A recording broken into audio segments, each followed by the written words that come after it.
The bugs had dug a new set of holes, much after the manner of a Chinese checkerboard, and now were settling down into their respective places preparatory to the start of another game. For a mile or more across the flat surface of the rock that was Gus Hamilton's moss garden ran a string of such game boards, each one different, each one having served as the scene of a now completed game. Oliver Meek cautiously wedged his stilts into two pitted pockets of rock, eased himself slowly and warily against the face of a knob of stone that jutted from the surface. Even in his youth, Meek remembered, he never had been any great shakes on stilts. Here, on this bucking, weaving rock with slick surfaces and practically no gravity, a man had to be an expert to handle them. Meek knew now he was no expert. A half-dozen dents in his space armor was ample proof of that. Comfortably braced against the upjutting of stone, Meek dug into the pouch of his space gear, brought out a notebook and stylus. Flipping the pages, he stared, frowning, at the diagrams that covered them. None of the diagrams made any sense. They showed the patterns of 3 other boards and the moves that had been made by the bugs in playing out the game. Apparently, in each case, the game had been finished, which Meek knew should have meant that some solution had been reached, some point won, some advantage gained. But so far as Meek could see from study of the diagrams, there was not even a purpose or a problem, let alone a solution or a point. The whole thing was squirrely, but, Meek told himself, it fitted in. The whole Saturnian system was wacky. The rings, for example, debris of a moon smashed up by Saturn's pull? Sweepings of space? No one knew. Saturn itself, for that matter, a planet that kept man at bay with deadly radiations, but radiations that, while they kept man at a distance, at the same time served man. For here, on the inner ring, where they had become so diluted that ordinary space armor filtered them out, they made possible the medical magic of the famous radiation moss. One of the few forms of plant life found in the cold of space, the moss was nurtured by those mysterious radiations. Planted elsewhere, on kindlier worlds, it wilted and refused to grow. The radiations had been analyzed, Meek knew, and reproduced under laboratory conditions, but there was still something missing, some vital, elusive factor that could not be analyzed.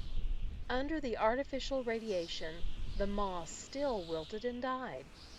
And because Earth needed the moss to cure a dozen maladies, and because it would grow nowhere else but here on the inner ring, men squatted on the crazy swirl of spatial boulders that made up the ring.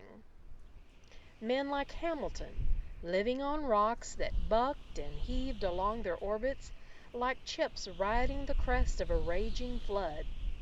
Men who endured loneliness, dared death when crunching orbits intersected, or, when rickety spacecraft flared, who went mad with nothing to do with the mockery of space before them. Meek shrugged his shoulders, almost upsetting himself. The bugs had started the game, and Meek craned forward cautiously, watching eagerly, stylus poised above the notebook.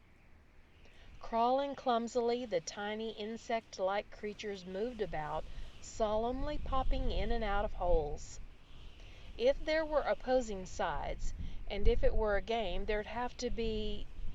They didn't seem to alternate the moves. Although Meek admitted certain rules and conditions which he had failed to note or recognize might determine the number and order of moves allowed each side. Suddenly there was confusion on the board. For a moment, a half-dozen of the bugs raced madly about as if seeking the proper hole to occupy. Then, as suddenly, all movement had ceased, And in another moment they were on the move again, orderly again, but retracing their movements, going back several plays beyond the point of confusion. Just as one would do when one made a mistake working a mathematical problem, going back to the point of error and going on again from there. "Well, I'll be," Mr. Meek said. Meek stiffened and the stylus floated out of his hand, settled softly on the rock below. A mathematical problem. His breath gurgled in his throat. He knew it now. He should have known it all the time. But the mechanic had talked about the bugs playing games, and so had Hamilton. That had thrown him off. Games. Those bugs weren't playing any game. They were solving mathematical equations. Meek leaned forward to watch, forgetting where he was. One of the stilts slipped out of position, and Meek felt himself start to fall. He dropped the notebook and frantically clawed at empty space. The other stilt went then, and Meek found himself floating slowly downward, gravity weak but inexorable. His struggle to retain his balance had flung him forward, away from the face of the rock, and he was falling directly over the board on which the bugs were arrayed. He pawed and kicked at space, but still floated down, course unchanged. He struck and bounced again. On the fourth bounce he managed to hook his fingers around a tiny projection of the surface. Fighting desperately, he regained his feet. Something scurried across the face of his helmet, and he lifted his hand before him. It was covered with the bugs. Fumbling desperately, he snapped on the rocket motor of his suit, shot out into space, heading for the rock, where the lights from the ports of Hamilton's shack blinked with the weaving of the rock. Oliver Meek shut his eyes and groaned. "Gus is gonna get me for this," he told himself. Gus shook the small wooden box thoughtfully, listening to the frantic scurrying within it. "By rights," he declared judiciously, "I should take this over and dump it in Bud's ship. Get even with him for swiping my injector." "But you got the injector back," Meek pointed out. "Oh, sure, I got it back," admitted Gus. "But it wasn't orthodox, it wasn't. Just getting your property back ain't getting even. I never did have a chance to smack Bud in the snoot the way I should have smacked him. Mo talked me into it. He was the one that had the idea the welfare lady should go over and talk to Bud. She must have laid it on thick, too, about how we should settle down and behave ourselves and all that. Otherwise, Bud never would have given her that injector." He shook his head dolefully. "This here ring ain't ever going to be the same again. If we don't watch out, we'll find ourselves being polite to one another." "That would be awful," agreed Meek. "Wouldn't it, though?" declared Gus. Meek squinted his eyes and pounced on the floor, scrabbling on hands and knees after a scurrying thing that twinkled in the lamplight. "Got him!" yelped Meek, scooping the shining mote up in his hand. Gus inched the lid of the wooden box open. Meek rose and popped the bug inside. "That makes 28 of them," said Meek. "I told you," Gus accused him, "that we hadn't gotten them all." "You better take another good look at your suit. The dang things burrowed right into solid metal and pulled the hole in after them, seems like. Sneakiest cusses in the whole dang system, just like chiggers back on Earth." "Chiggers," Meek told him, "burrow into a person to lay eggs." "Maybe these things do too," Gus contended. The radio on the mantel blared a warning signal, automatically tuning in on one of the regular newscasts from Titan City, out on Saturn's biggest moon. The syrupy Chamber of Commerce voice of the announcer was shaky with excitement and pride. "Next week," he said, "the annual Martian-Earth football game will be played at Greater New York on Earth. But in the Earth's newspapers tonight, another story has pushed even that famous classic of the sporting world down into secondary place. He paused and took a deep breath, and his voice practically yodeled with delight. The sporting event, ladies and gentlemen, that is being talked up and down the streets of Earth tonight is one that will be played here in our own Saturnian system, a space polo game, to be played by two unknown pickup amateur teams down in the inner ring. Most of the men have never played polo before. Few, if any of them, have even seen a game. There may have been some of them who didn't at first know what it was. But they're going to play it. The men who ride those bucking rocks that make up the inner ring will go out into space in their rickety ships and fight it out. And ladies and gentlemen, when I say fight it out, I really mean fight it out. For the game, it seems, will be a sort of tournament, the final battle in a feud that has been going on in the ring for years. No one knows what started the feud. It has gotten so it really doesn't matter. The only thing that matters is that when men from Sector 23 meet those from Sector 37, the feud is taken up again. But that is at an end now. In a few days the feud will be played out to its bitter end when the ships from the inner ring go out into space to play that most dangerous of all sports, space polo. For the outcome of that game will decide forever the supremacy of one of the two sectors. Meek rose from his chair, opened his mouth as if to speak, but sank back again when Gus hissed at him and held a finger to his lips for silence. The teams are now in training, went on the newscaster, the happy lilt in his voice still undimmed. And it is understood that Sector 23 has the advantage, at the start at least, of having a polo expert as its coach.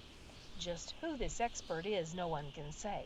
Several names have been mentioned, but... No, no, yelped Meek, struggling to his feet, but Gus shushed him, poking a finger toward him and grinning like a bearded imp. Bets are mounting high throughout the entire Saturnian system, the announcer was saying. But since little is known about the teams, the odds still are even. It is likely, however, that odds will be demanded on the Sector of 37 team, on the basis of the story about the expert coach. The very audacity of such a game has attracted solar-wide attention, and special fleets of ships will leave both Earth and Mars within the next few days to bring spectators to the game. Newsmen from the inner worlds, among them some of the system's most famous sports writers, are already on their way. Originally intended to be no more than a recreation project under the supervision of the Department of Health and Welfare, the game has suddenly become a solar attraction. The daily rocket back on Earth is offering a gigantic loving cup for the winning team, while the morning Spaceways has provided another loving cup, only slightly smaller, to be presented the player adjudged the most valuable to his team. We may have more to tell you about the game before the newscast is over, but in the meantime we shall go on to other news of solar Meek leaped up. He meant me, he whooped. That was me he meant when he was talking about a famous coach. Sure, said Gus. He couldn't have meant anyone else but you. But I'm not a famous coach, protested Meek. I'm not even a coach at all. I never saw but one space polo game in all my life.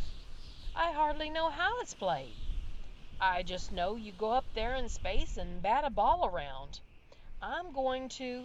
You ain't gonna do a blessed thing, said Gus. You ain't skipping out on us. You're staying right here and give us all the fine pointers of the game. Maybe you ain't as hot as the newscaster made out, but you're a dang sight better than anyone else around here. At least you've seen a game once, and that's more than any of the rest of us have. But I don't know what's the matter with you, declared Gus. You're just pretending you don't know anything about polo, that's all. Maybe you're a fugitive from justice. Maybe that's why you're so anxious to make a getaway. Only reason you stopped at all was because your ship got stoved up. I'm no fugitive, declared Meek, drawing himself up. I'm just a bookkeeper out to see the system. Forget it, said Gus. Forget it. Nobody around here is going to give you away. If they even so much as peep, I'll plain paralyze them. So you're a bookkeeper. That's good enough for me. Just let anyone say you ain't a bookkeeper and see what happens to him. Meek opened his mouth to speak, closed it again. What was the use? Here he was stuck again, just like back on Juneau when that preacher had thought he was a gunman and talked him into taking over the job of cleaning up the town. Only this time it was a space polo game, and he knew even less about space polo than he did about being a lawman. Gus rose and limped slowly across the room. Ponderously, he hauled a red bandana out of his back pocket and carefully dusted off the one uncrowded space on the mantel shelf between the alarm clock and the tarnished silver model of a rocket ship. Yes, sir, he said. She'll look right pretty there. He backed away and stared at the place on the shelf. I can almost see her now, he said, glinting in the lamplight. Something to keep me company. Something to look at when I get lonesome.